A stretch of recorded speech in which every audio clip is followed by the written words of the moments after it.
যেমন আপনারা অনেকে জানেন না, সাবধান থাকবেন।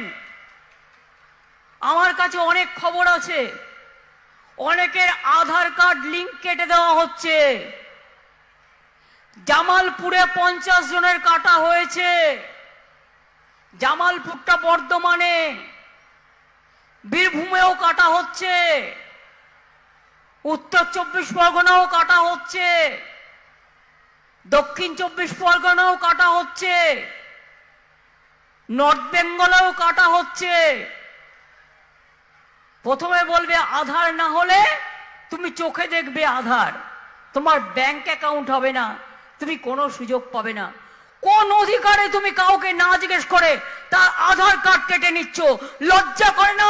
ইলেকশনের আগে তারা যাতে ব্যাংকের লোন না পায়, ব্যাংকের মাধ্যমে টাকা না পায়, ফ্রি রেশন না পায়, লক্ষ্মীর ভান্ডার না পায়, তার জন্য তোমাদের চক্রান্ত।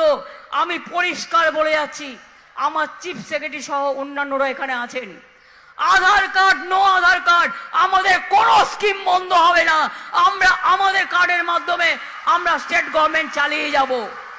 দরকার হলে আমি সিএসকে বলবো একটা অনলাইন একটা পোর্টাল চালু করে দিক, যাদের যাদের আধার কার্ড বাতিল করে দেওয়া হচ্ছে তারা ইমিডিয়েট আমাদের জানাবে, অল্টারনেটিভ কি করে দেওয়া যায় সেটা আমরা দেখব।